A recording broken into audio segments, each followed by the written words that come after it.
እንዴት ሰነበታችሁ? እግዚአብሔር ይመስገን በጣም ሰላም ነኝ፣ ሰላም ነን።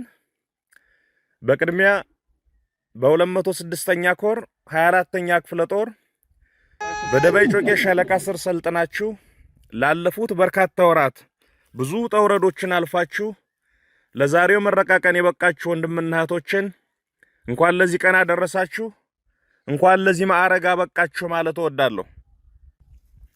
ድርጅታችን የአማራ ፋኖ ብሔራዊ ንቅናቄ ከዚህ በፊት በተለመደው አኳኋን በየጥጉ በየእዙ በየኮሩ እና በየክፍለ ጦሩ ባልተማከለ መንገድ ውጤታማ ኮማንዶዎችን ውጤታማ መሪዎችን ባፈራበት አኳኋን ብቻ ሳይሆን ከማዕከል በሚታቀድ ግዙፍ ወታደራዊ አመራሮቻችን የሚመሩት ሰፊ የአዲስ ኃይል ግንባታ ስራ የሚሰራ ይሆናል። እሱን በማድረግ ጅማሬ ላይ የሚገኛል። ሁልጊዜም እናሰለጥናለን፣ ሁልጊዜም የበለጠ እንሸከፋለን፣ አደረጃጀቶቻችንን እንሸክፋለን፣ ሁልጊዜም እንታጠቃለን፣ ሁልጊዜም እንዋጋለን፣ ሁልጊዜም በየዘርፉ በየግንባሩ እንታገላለን፣ መጨረሻ ላይ እናሸንፋለን። ድርጅታችን አፋብን ይህን ማስኬድና መሄድ ይችል ዘንድ በበቂው እየተዘጋጀ በበቂ ሁኔታዎችን እያመቻቸና እያዘጋጀ የሚገኝ ሲሆን ባለፉት 2 ወራት አዲሱ ድርጅት በሙሉ አካሉ መሬት ላይ ይቆም ዘንድ በየጥጉ በየዙ መሰራት ያለባቸውን የሪፎርም ስራዎችን እየሰራ ዛሬ ላይ ደርሷል። እናንተን ዛሬ እያስመረቀ ያለው የቴዎድሮስ እዝም በቅርቡ እዛው የሪፎርሙን አጠናቆ በሙሉ አቅሙ በሙሉ መንፈሱ የቀጠናውን ትግል በሚመራበት አኳኋን አጠቃላይ የአፋብንን ትግል በቅጡ በሚያግዝበት አኳኋን ወደፊት የሚገሰግስ መሆኑን ላረጋግጠላችሁ ፈልጋለሁ። የእዝ ሪፎርም ሂደቱን ለማሳለጥ ያመች ዘንድ ክፍለ ጦሮች የተወከሉበት፣ ኮሮች የተወከሉበት፣ የላይኛው አመራር የተወከለበት በኔ የሚመራ ኮሚቴ ተቋቁሞ መስፈርቶችን አዘጋጅቶ እጮችን እየጠቆመ ይገኛል። ከእዙ ሰብሳቢ ጀምሮ የድርጅታችን ሕገ ደንብ በሚፈቅደው መሰረት ለልዩ ልዩ ቦታዎች የሚሆኑ አመራሮችን በመስፈርቶቹ ለይቶ በመስፈርቶቹ አንጥሮ እኔ የምመራው ኮሚቴ ለሚመለከተው ካቀረበ በኋላ ጸድቆ እዛችን በተሻሉ መሪዎች፣ በተሻሉ ነፍሶች፣ በተሻሉ ስብዕናዎች የሚመራበት ጊዜ በጣም ቅርብ ነው የሚሆነው። ሁላችንም በያለንበት ለዚህ ሂደት ገንቢ አስተዋጽኦ እናበርታ። ከወሬ ከሐሜት ከማህበራዊ ሚዲያ ግርግርና ጫጫታ ራሳችን ጠብቀን ዓላማችን ላይ አይናችን ሳናነሳ ዓላማችን በእጃችን ብቻ ሳይሆን በጥፍራችንም በጥርሳችንም መውጭጨን ይዘን ወደፊት እንድንገሰግስና የመከራ ጊዜያችን አሳጥረን ለድል እንድንበቃ ሁላችሁንም አደራ ማለት ፈልጋለሁ። እግዚአብሔር ይጠብቃችሁ። አመሰግናለሁ። እንደምን ሰነበታችሁ ጓዶች። ከሁሉም ነገር አስቀድሜ በአፋብን የቴዎድሮስ እዝ የ206ኛ ኮር 24ኛ ክፍለ ጦር አዲስ ተመራቂ የኮማንዶ አባላት እንኳን ለዚህ የምረቃ ቀን በሰላም አደረሳችሁ ማለት እወዳለሁ። በመቀጠልም እነዚህ እጅግ ውብና የሚያሳሱ የአማራ ሕዝብ ህልውና አስጠባቂ ዘባደሮች ከመሰረታዊ የውትድርና ጥበብ ባሻገር ውጊያን በቀላል መስዋዕትነት እንዲቋጩ አድርጎ በመስራት ሂደት ውስጥ አይተኬ ሚናን ለተወጡ በየደረጃው ላላችሁ የድርጅታችንና የ206ኛ ኮር አመራሮች፣ የ24ኛ ክፍለ ጦር አመራሮች ምስጋናዬን ማቅረብ እፈልጋለሁ።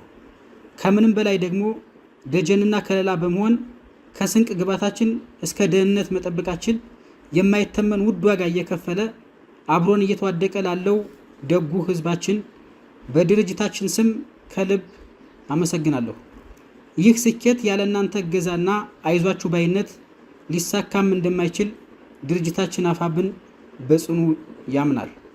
ስለሆነም የደባይ ጮቄ ህዝብ ለሰልጣኞቻችን ያደረጋችሁት አስተዋጽኦ በታሪካችን ውስጥ በልባችን ትልቅ ቦታ የምንሰጠው ለትግላችንም የሞራል ስንቃችን ነው። ስለሆነም እናመሰግናችኋለን። ውድ ተመራቂዎች፣ የአማራ ህዝብ በሀገር ወጋግራነት ባጸናት ሀገሩ ኢትዮጵያ ላይ ተሳዳጅ፣ ተቅበዝባዥ፣ ተገፊ፣ ተፈናቃይ እንዲሁም ሟች ሆኖ ያየነው በእኛ ዘመን ነው። ይህ ህዝብ ከሚደርስበት የግፍ ከፍታ እርከን አንጻር ሰማያዊ መለኮት ደርሶ ያድነው ዘንድም ሁሌም በተማጽኖ ውስጥ ነበር። ከራሳችን ወገን የወጡ የአዳሪነት ስነልቦና የተጠናወታቸው ተሸናፊዎች በህዝባችን እልቂት ውስጥ ተባባሪዎች ናቸው። ህዝባችንን ረስተውታል፣ ህዝባችንን ገለውታል፣ ህዝባችንን አፈናቅለውታል። አምላኩን የደህንነት ክንፍ ይልክለት ዘንድ ሲማጸን የነበረ ህዝብ እንደ እሳት የሚፋጅ ፈርጣማ ጡንቻ ያለውን ትውልድ አስነስቷል። ይህ አዲስ ትውልድ የተሸናፊነትና የተንበርካኪነትን መጥፎ አዚም በመግፈፍ ይቻላል ተብሎ የማይታሰበውን በችሎታው እያስደመመ በህዝባችን ላይ የተሰሩ ትርክቶችን ሁሉ በመናድና ሞትን በመናቅ የአማራን ህዝብ ለዘመናት ለውርደት የዳረጉ አካላትን ፊት ለፊት ገጥሞ እያሸነፋቸው ነው። በዚህ ተግባራችን ሁላችንም ደስታና ኩራት ይሰማናል። ውድ ተመራቂ የኮማንዶ አባላት፣ በዚህ የምረቃት ፕሮግራም ላይ የተገኛችሁ የድርጅታችን ከፍተኛና በየደረጃው ያላችሁ አመራሮች፣ ትግላችን ወቅቱን በሚጠብቅ ሁኔታ ከምን ተነስቶ የት እንደደረሰ ለእናንተ መንገር ለቀባሪ ማርዳት ቢሆንም በድንጋይና ጩቤ በሳንጃና ገጀራ ወይም ደግሞ ከፍ ሲል በክላሽ የተጀመረው ትንቅንቃችን አሁን የደረሰበትን መንገድ ስናስበው የኩራት ታሪክ እንደምንጽፍ ይሰማናል። አሁን ጠላት በሜካናይዝድና አየር ኃይሉ በኩል ከታጠቃቸው እጅግ ጥቂት መሳሪያዎች በስተቀር ሁሉንም ትጥቆች የሰራዊታችን አሃዶች ታጥቋቸዋል።